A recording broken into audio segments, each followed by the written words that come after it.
Võlavähendusfaasi pehmendamise meetodid jätkuvad. Esimene meetod oli kulude vähendamine ja teine meetod võlgade vähendamine või restruktureerimine. Ja see kõik mõjutab keskvalitsust, kuna on deflatsiooniline.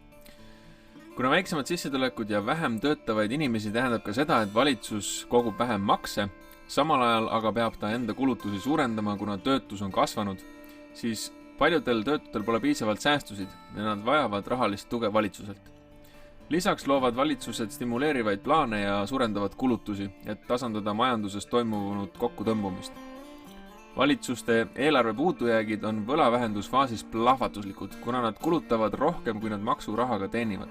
See on see, mis on juhtunud, kui kuuled uudistes eelarve defitsiidist ehk puudujäägist.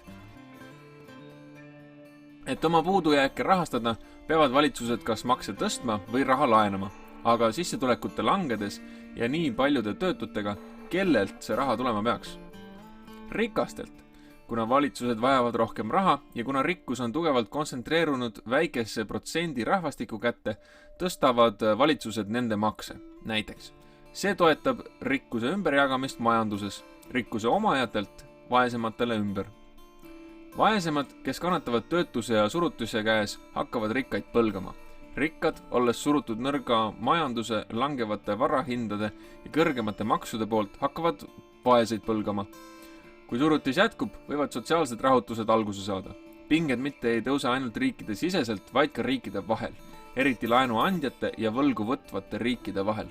Selline situatsioon võib viia poliitilise muutuseni, mis vahel võib olla vägagi ekstreemne. 1930-ndatel aitas see näiteks Hitleril võimule tulla, paisata Euroopa sõtta ja tekkida surutisel USA-s. Surve ja tahe surutis lõpetada suureneb. Peameeles, enamik, mis inimesed arvasid olevat raha, oli tegelikult krediit. Seega, kui krediit haihtub, ei ole inimestel piisavalt raha, et oma harjumus pärast elu elada. Inimesed on meeleheitel ja vajavad raha. Mäletad, kes seda printida sai? Keskpank saab. Olles juba intressimäärad langetanud 0% ligi, on ta sunnitud raha printima. Vastupidiselt kulutuste vähendamisele, võlgade restruktureerimisele ja rikkuse ümberjagamisele on raha printimine inflatsiooniline ja stimulatiivne.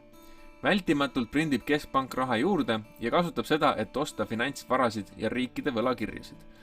See juhtus USAs suure depressiooni ehk surutuse ajal 1930-ndatel ja uuesti 2008 aastal, kui USA keskpank printis üle $2 triljoni.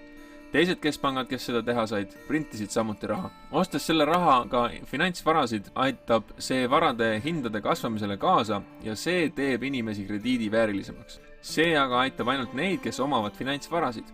Vaata, keskpank saab küll raha printida, kuid ta võib osta ainult finantsvarasid. Valitsus aga võib osta teenuseid ja kaupu ning sel viisil raha inimesteni viia, kuid printida ta seda ei tohi. Seega, selleks, et majandust stimuleerida, peavad need kaks koostööd tegema. Ostes riikide võlakirju laenab keskpank sisuliselt raha sellele riigile, lubades riigi eelarvel minna defitsiiti ning suurendada kulutusi kaupadele ja teenustele läbi oma stiimulprogrammide ja töötustoetuste. See suurendab inimeste sissetulekut ja valitsuse võlga, kuid ta aitab tasandada majanduse kogu võlakoormust. See on väga riskantne aeg. Poliitika tegijad peavad tasakaalustama neid 4 viisi võlakoormuste vähendamiseks. Deflatsioonilised ja inflatsioonilised viisid peavad olema tasakaalus, et stabiilsus säilitada. Kui tasakaalu hoidmist tehakse õigesti, võib võlavähendusfaas olla kaunis. Kaunist võlavähendusfaasist juba järgmises ampsus.